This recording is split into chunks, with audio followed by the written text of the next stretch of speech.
I'm Jesse Lubinsky, host of the Partial Credit Podcast, a part of the Education Podcast Network, just like the show you're listening to now. Shows on the network are individually owned and opinions expressed may not reflect others. Find other interesting education podcasts at edupodcastnetwork.com. Coming up on episode 176 of the House of EdTech podcast, it's the 2021 House of EdTech Final Four. Strike up the band.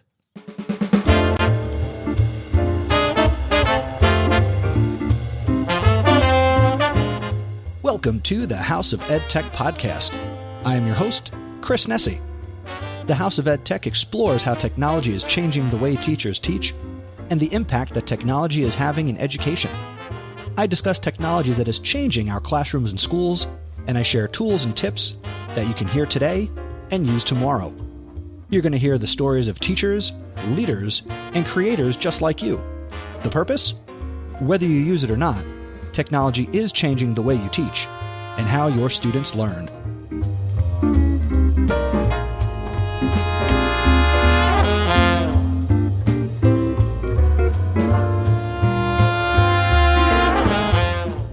Good morning, good afternoon, good evening. How you doing? Glad you're here for another episode of the House of EdTech podcast. If this is your first time, welcome aboard. If you're a long-time listener, welcome back. I'm glad we're going to do this together. I'm really appreciative, as always, that you make this podcast a part of your anytime, anywhere professional development. And this is one of the staple episodes of the House of EdTech. Been doing this since 2014, when we launched in January of that year. And when I was designing this podcast, I knew that I wanted to have conversations with people, share my point of view, my perspective, and make recommendations, and also come up with fun episodes that I could do over and over and over again, right? So one of the episodes I came up with was this episode, the EdTech Final Four. And it's taken many forms and it's looked different over the years that I've been doing this podcast. This year is no different. Last year was a really big to-do, mostly because the pandemic had just started. Quarantine had just kind of taken effect. And I'll be honest, I kind of had the time to work Google Forms and put stuff out and promote and get people to vote and things like that. And that was really fun. This year, not so much fun, right? As I'm recording this on March 27th, 2021, I just spent my first week back at my school after a year of not being in my classroom. And it was a different sort of week for a multitude of reasons.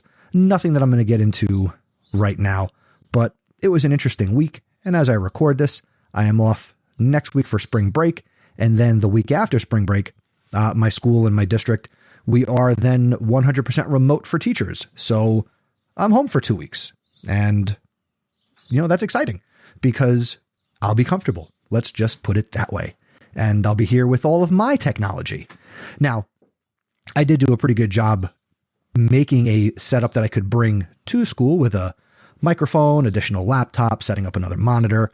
And if you go and check me out on Twitter at Mr. Nesi, you'll see that I tweeted a photo of my in-school setup. And if I remember, I will put a link to that tweet and that picture in the show notes for this episode out at chrisnesi.com/176. Now, again, I'm very excited. The weather is finally turned. You might hear a bird or two tweeting, but hey, I'm just excited. This is just a good time. I love chatting with you, and hopefully, if you get value, you'll take some time to share some feedback, and we can collaborate and communicate and grow together. So that's the intro. Let's head into this episode's EdTech Thought, which I was inspired by a recent blog post by none other than Seth Godin. So let's do that.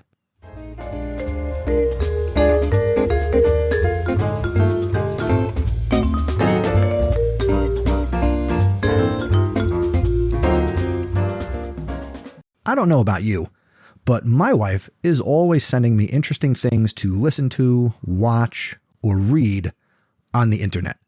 And she's a big fan of Seth Godin. I'm a big fan of Seth's as well. She's a little bit more of a regular consumer of his content, and I will go looking for information from Seth Godin when I'm inspired to, and that doesn't happen as often as it really should, let's be honest.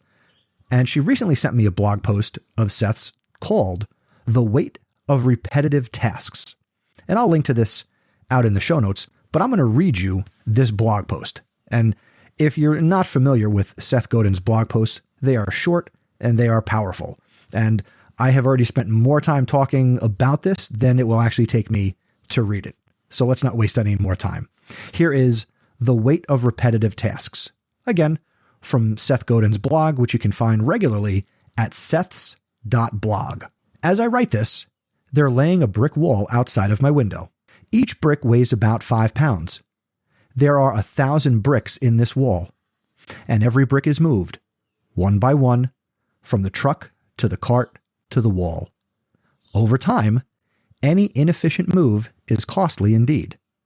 Watching professionals do it gives me more admiration than ever for their commitment and grace.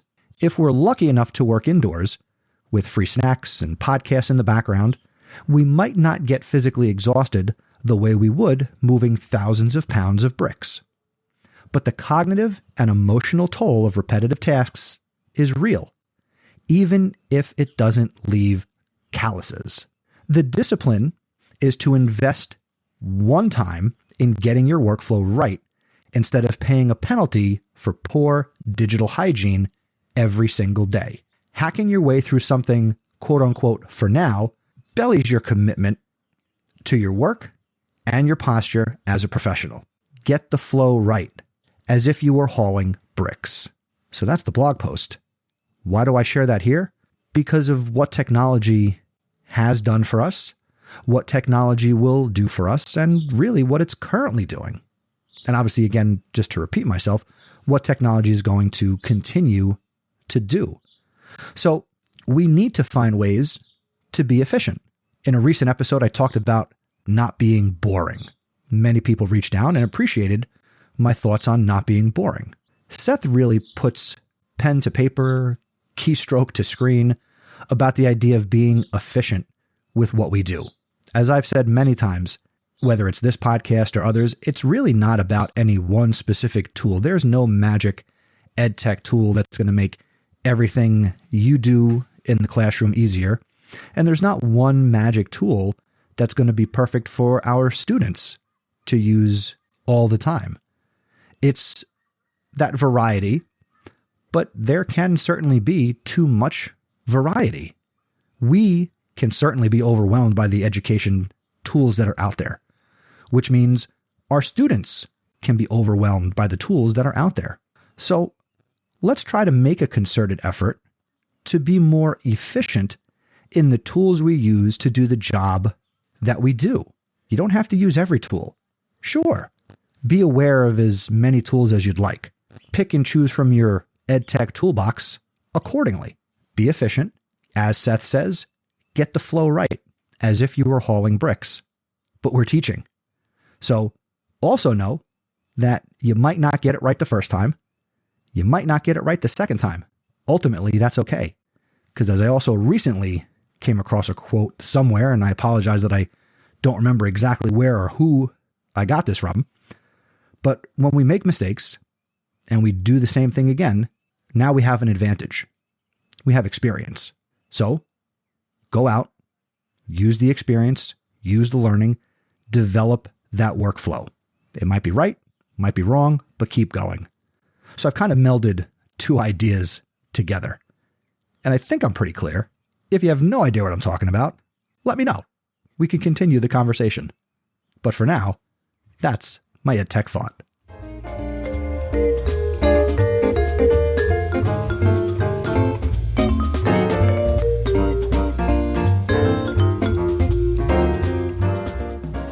Ladies and gentlemen, welcome to the 2021 EdTech Final Four. Let's be honest, as I even led this episode off with, the world was just too crazy to go to the same lengths that I went to in 2020 with this House of EdTech staple episode. I hope you get more involved in 2022 when I do this, when hopefully the world will be a little bit different, a little bit, quote unquote, back to normal, but not too back to normal. Let's not take too many steps backwards. Let's use this as an opportunity to make some real progress and move forward as educators. But hopefully in 2022, I can return with a more elaborate House of EdTech Final Four. This year, we will return to the roots of this event, and I'm going to share, well, originally I would only share 4 powerhouse pieces of technology that you should explore. This year, I'm still going to put a different spin on it, and of course, let me know what you think of this spin. I'm still going to be using the regions that I used last year, so we're going to have tools that relate to creativity, communication, collaboration, and critical thinking. I did this last year, so now you're going to have some tools that will represent these all-important verbs, and I just did an episode on this. These are the verbs that we should be intentionally making a part of education, more so than maybe you think you are already. I'm going to talk about 2 things in each category. So you might be thinking, wait a second, you knucklehead. You're going to give us 8 tools? This is supposed to be the final 4. Well, it's my podcast. I'll do what I want. And last time I checked, people don't complain when I give you a lot of recommendations. So is this more like the Elite 8 than the Final 4? Maybe. But who's keeping track, right? Ultimately, we have our 4 regions. Again, the 4 C's are pronounced throughout this. But the spin is, I'm going to give you a tool for your students and one for you. So let's think of it like the EdTech Final Four and the Final Four of the NIT. So we've got these 2 tournaments. So I don't know. Let's just see where it goes. First up, let's talk about creativity in our first region. And the first thing that I want to bring back to the front burner of the stove, let's say, too many analogies. All right. You know what? Let's just keep it simple. Let's just go with, for students under creativity, Book Creator. It's a wonderful tool. And I personally am exploring it more than I ever have in the past because I still have students who are learning remotely. And very shortly, I will have students who are also in the classroom with me. And Book Creator, so far, has been a wonderful tool. And in the most recent project I presented my students with, it worked out really, really well. Let me lay a little bit of background for you. So I have a student teacher who is not doing the full 5-day-a-week student teaching experience this semester. He is doing 2 days a week required, but lucky for him, he shows up 3 days a week. And I let him plan a recent unit where we wanted our students, our 9th grade students, to explore legality and morality. So he designed DBQ documents. DBQ stands for document-based questioning, where the students read some texts and all the text related to legality versus morality.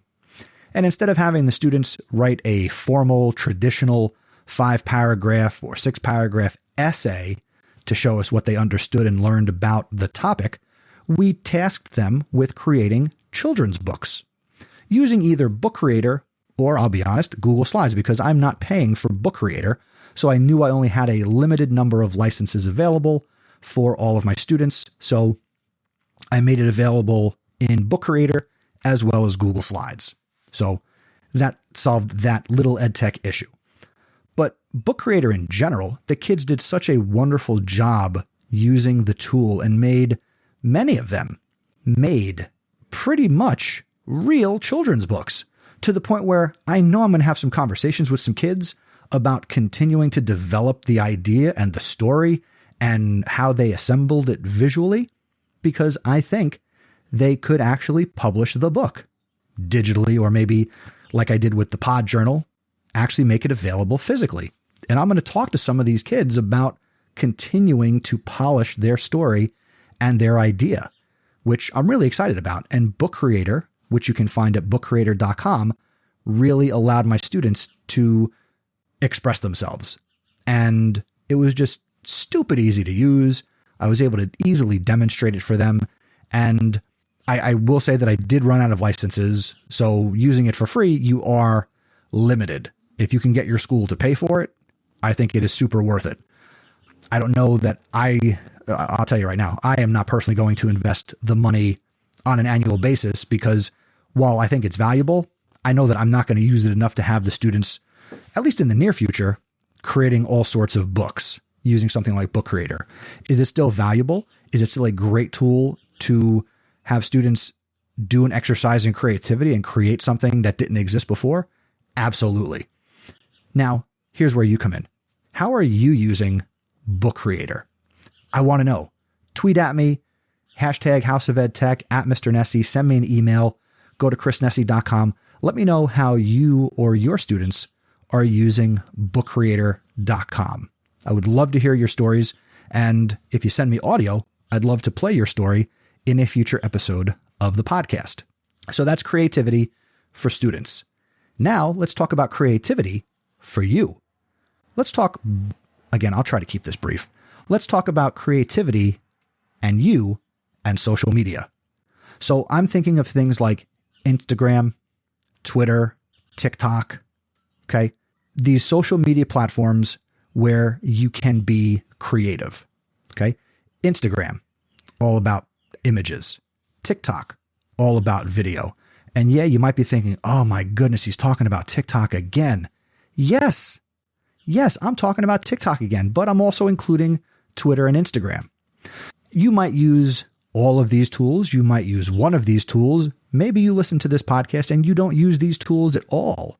But I challenge you, if you'd be new to the platform or if you're an existing user of any of these, consider how you can be creative in sharing who you are. What is it about you, whether it's related to this profession of education or not?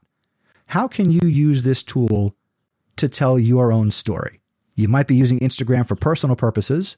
Maybe consider how could you leverage Instagram to connect with other educators? Okay. We just had Danny Kennis on a recent episode of Podcast PD, and we were talking about social emotional learning.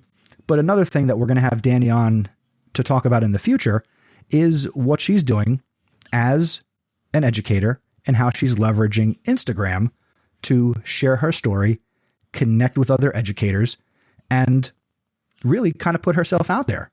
It's really no different than me creating this podcast or somebody who's putting out content on YouTube. You can do the same thing and be creative on Twitter. As much as it pains me to say in 2021, maybe consider starting your own Twitter chat. Come up with your own hashtag. Brand yourself. Find ways to connect with people who are interested in the same things that you're interested in.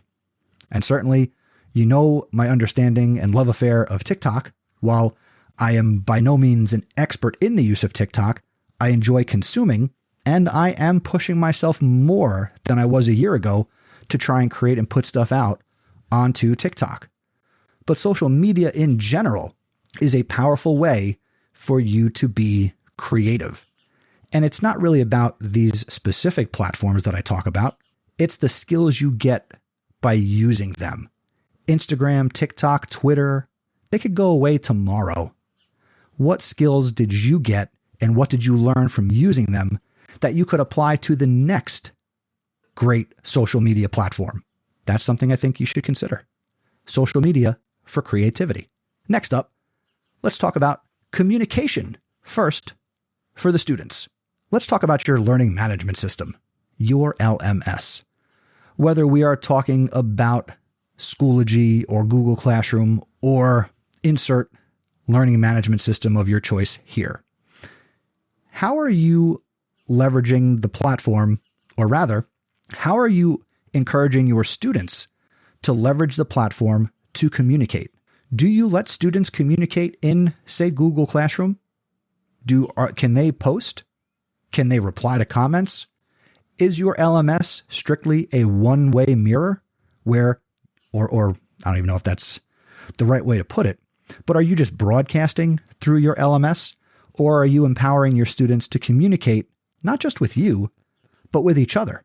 I think a great thing that you could simply do if we're talking about virtual and hybrid learning is to utilize any forum-like feature where you can post questions, and not just for attendance check-ins. Yeah, we got to do that. We got to check in. We got to make sure the kids are attending class virtually or in the hybrid setting, whatever the case may be. But are you teaching them or allowing them to just communicate with each other water cooler style? Could you put fun questions on there and just kind of get their take? Could you post on a Friday and get responses over the weekend?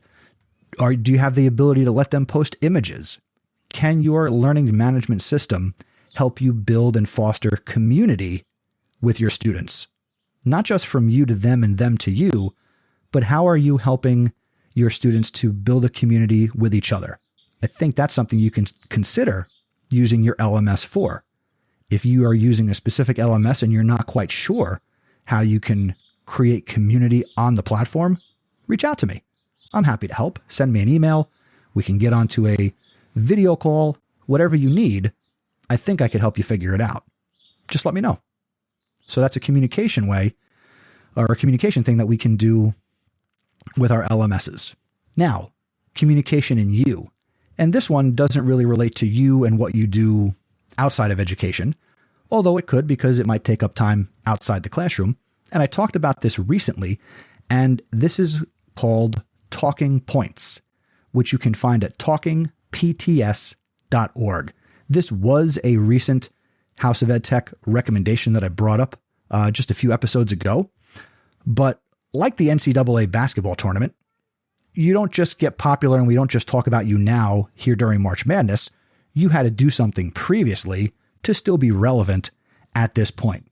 So that's why I don't mind talking again about a tool like Talking Points, which lets you text message your students and families, think remind, but now we're going to integrate translation into it, language translation. So let's say you teach and work in a community where the students or the students' families speak a language that is different than yours. Talking Points will let you communicate really easy with people who speak a different language. And it's super cool. So let's say you're like me, English, primary language. I would use this and I would send out text message alerts that I type out in English, and they would go out and my students' families would get them. Many of the students that I teach, primary language at home is Spanish.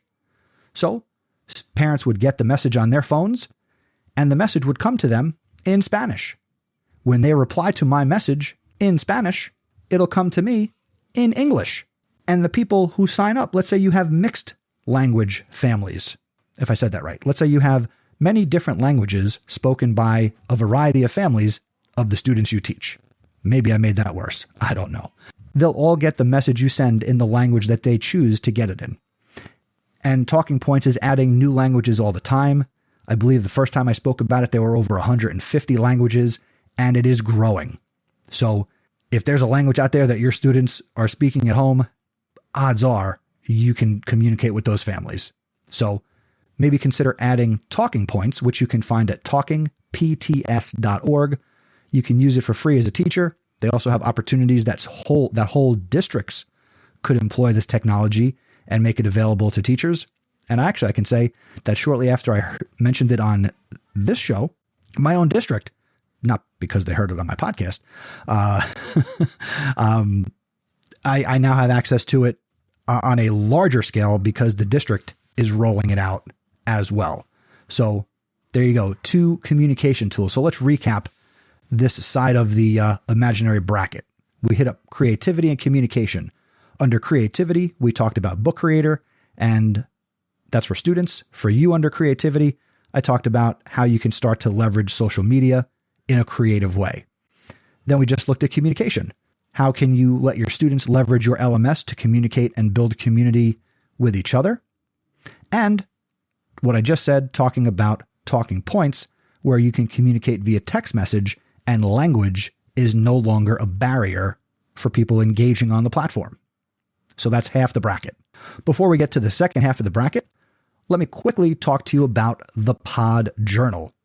If you're new to the show, I recently published my first book.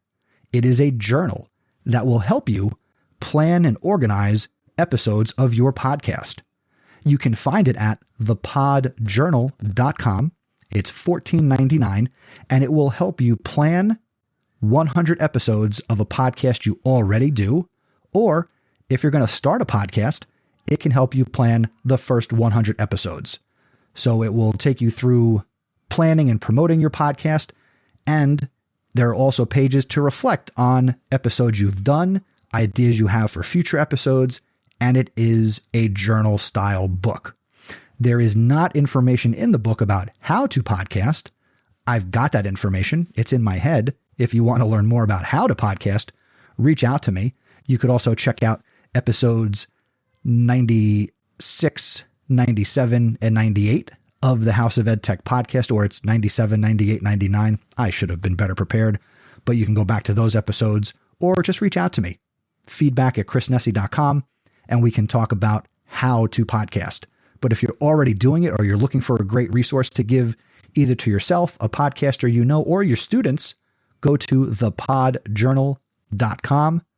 And thank you to me for sponsoring this part of the show. So weird sometimes, right?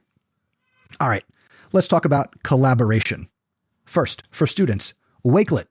Wakelet is a super great tool that you can have students not only communicate in, but they can collaborate on Wakelets as well. So they can gather information, they can publish information, they can bring together resources that they find on the internet, and Wakelet is super powerful. You can get on the wave very easily by going to Wakelet.com. And I don't know, that's really it. I mean, Wakelet is a powerhouse tool that makes it really easy to collect information so you can curate content. I have my college students use it to publish content in lieu of some sites that no longer exist. I think that Wakelet is also very powerful for putting content out on the web. So check out Wakelet and have your students also explore it as well. And actually, you know what? Let me throw in a little aside here. Maybe sometimes I talk about tools and you think, gosh, that sounds cool. I don't know how to do that. So what? It doesn't matter if you don't know how to do something. You can still show it to your kids and work and learn with them. I know I've talked about this before. It's okay to not know. It's okay to introduce technology that you're not 100% familiar with or you've never used. But if you believe in things like providing exemplars for your students, that's an opportunity for you to become familiar with the tool. And you don't have to know everything. Kids will teach you. Kids will surprise you. Empower them. Model for them the curiosity and the ability to try new things regardless of whether or not you know how to do it. Model that lifelong learning mentality. All right, let me put the soapbox away. Let's talk about collaboration and you. New tool out there called Skilled Space, which you can find at skilled.space. Now, I've been big on Clubhouse and communicating in this live audio format. I've also had the opportunity to explore Twitter Spaces, which is why if you're connected with me on Twitter, you may have noticed I now have this little purple dot in my Twitter name. That's just something I learned about Twitter Spaces that lets people know I have the ability to start a Twitter space. So that's why I have the little purple dot. But Skilled Space is not an exclusive, iOS only. You can use it in the web browser and it works a lot like Clubhouse. I think you should check it out. You can host conversations that are audio only, that are live and in real time. I'm actually playing DM phone tag with Sarah Candela, who is involved with Skilled Space, and I'm hoping to arrange our schedules and have her on to talk in more depth about Skilled Space. But you could check it out at skilled.space. And again, it works a lot like Clubhouse, where you can have these virtual rooms where it's audio only and you can just talk and you can take the stage and interact and communicate with people. So it's pretty cool. I played one day in Skilled Space. Sarah was there. She invited me. I liked it. And that's why I'm talking about it here. So this might be, if we're going to go sports, it might be a sleeper tool. But check it out, Skilled Space at skilled.space. And our last region, critical thinking. Here we go. For students, hot tool this year. Are they the Gonzaga or the Butler of EdTech tools? I don't know. but I do want to talk about Blooket, which you can find at BLOOKET.com. Blooket is, do you like Kahoot? Kahoot's always a very popular tool, but what if we could level up classroom engagement? So what Blooket lets you do is reimagine learning, okay? Blooket offers a new take on trivia and review games. The way it works is that you as a teacher, you are the host. You pick a question set, or you can create your own unique game, and then they generate a code that the players, your students, can use to join the game on their own devices. After the game starts, players will answer questions to help them win the game. So it literally gamifies learning and studying and review, and it's really fun. I've tried it with my 9th grade students, and you could certainly use it to motivate your students. You can freely customize it. It allows you to teach effortlessly. That's their words, and I agree there is a bit of ease to it, okay? So these question sets can be painlessly imported, or you can create them with their powerful building tool. You can also explore a number of collections built by others. So they have a community of users and a repository of questions that you can apply to any game. And I'll be honest, it's just fun. So what are the steps? Step 1, choose a question set. Step 2, select a game. There are, again, a variety of game modes to choose from that are sure to engage your students. Number 3, host the game, allow people to join the game, and then play the game. Cool thing at the end, you get analytics. You get detailed score reports with question analysis that you can easily understand how your students are performing, and you can use that data to identify areas that they may need to review again. So Blooket will be a great tool, if you haven't tried it, that you can use to promote critical thinking. And you could even have your students design questions and participate in the process of the review. Okay, I remember early in my career, or even when I was a student, teachers would say, all right, submit questions and answers. And that's how teachers built their Jeopardy games back in the day. So you can have the students do some of the work, have them go through their notes and generate questions and challenge their friends and play these games. Get them to use the information as well. And that's Blooket. Again, you can find it at BLOOKET.com. Next up, our final area in critical thinking, and our last thing I want to talk about for the 2021 House of EdTech Final Four is you and critical thinking. And I'm going to come back to podcasts and podcast listening. What are some of your favorite podcasts that you enjoy besides this one? What other podcasts are you enjoying and learning from? How do you discover new podcasts to listen to? I want to get a big thread going, and I want you to share the podcast you're enjoying that either entertain you, educate you, maybe it's a combination of both. I want you to tweet at me at Mr. Nesi, MRNESI. Use the hashtag House of EdTech, and I want to know what you all are listening to. What are your favorite go-to podcasts? I don't care how far out in left field they are. What are the podcasts you enjoy listening to? And when you start to see people sharing with me and other listeners on social media, maybe you'll find something new that you'd like to check out that will promote critical thinking. I listen to a lot of podcasts. I have talked about many of the shows I listen to on Podcast PD, but this medium, this way of learning and listening, I love it. I love creating for you, and I love listening to what others create as well. And if you haven't, what's the past tense of dive? Dove in? I don't know. If you haven't fully immersed yourself in the world of listening to podcasts, we'll just find synonyms, right? Go try, search for other things you're interested in. If you only consume education podcasts, you're doing yourself a disservice. If you, maybe I'm the only EdTech podcast that you listen to, good. No, I'm kidding. Certainly there are other really good education technology podcasts out there. Find them, listen to them. Okay. I listen to a bunch of education related podcasts. I listen to a bunch of what I call guilty pleasure podcasts. So I challenge you to push yourself critical thinking wise and explore what's out there. And whatever you're listening to already, share it on social media. Let's learn and grow together.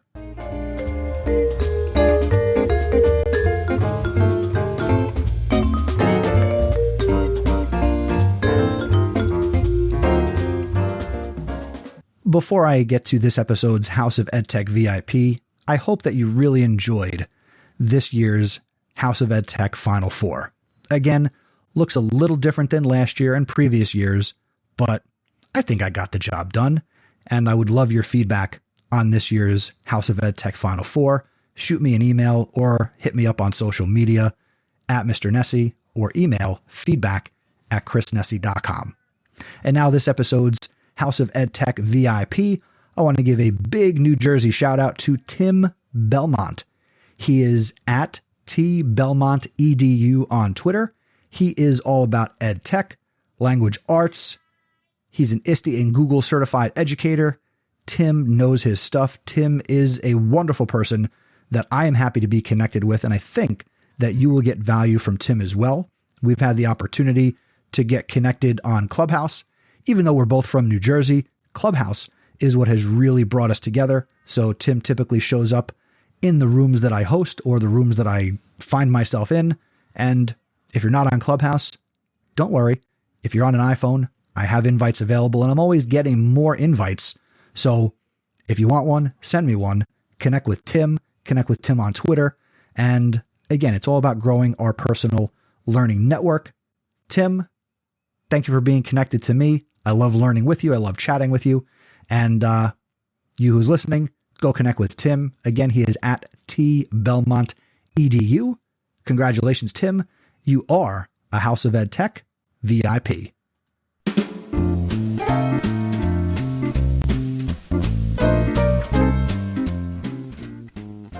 Thank you again for checking out this episode of the House of EdTech. It's been a lot of fun to create episode 176 for you. If this is your first episode, again, you've only got 175 to catch up on. You maybe don't have to go back to episode 1. I mean, if you're looking for a good laugh, certainly go back to episode 1. But thank you for making this a part of your Anytime, Anywhere PD. Let's keep the conversation going.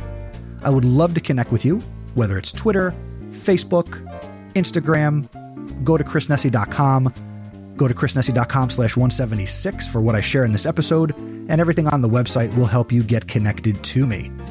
Send me a message. Go to chrisnessie.com/feedback. I love to get voicemails and emails, although if you send me an email and I read it on the episodes, you take your chances that I will impersonate you badly. So you're better off just sending me a voice message. However, you could send me audio. If you enjoy the House of EdTech, do me a favor. Tell somebody else about the show. I would love to see you tweeting about the podcast, sharing it on Instagram and Facebook. Use the hashtag House of EdTech and tag me as well. I appreciate that in advance. You could also become an awesome supporter. My awesome supporter program is powered by Patreon.com. Patreon lets a creator of content like me be supported by a consumer of content like you. Special thanks to my awesome supporters, who include Anthony Arnaud, Dan Gallagher, Carlos Garza, Peggy George, Jeff Herb, Mike Messner, Matt Miller, JP Presevento, Patty Reefus, Lori Simpson, and Kyle Wilcox. Thank you to all of you for your support. And if you are interested in becoming an awesome supporter, go to chrisnessie.com/awesome. The next episode of the House of EdTech is going to be episode 177, and that's going to come your way on April 11th, 2021. April is going to be a big month for me. I turn 40 at the end of April, so I have no shame. If you want to send those birthday wishes in now, I would love some birthday love. I appreciate that in advance. What's going on? What else here at the end? Still hanging out on Clubhouse, still doing the Tuesday night Clubhouse of EdTech. So look for that if you're on Clubhouse. And still doing the Monday, Friday podcast PD, 7 a.m. in the car with Stacy. That's a lot of fun. Until next time, thank you for learning with me, and remember, using technology isn't difficult. Just give it a try.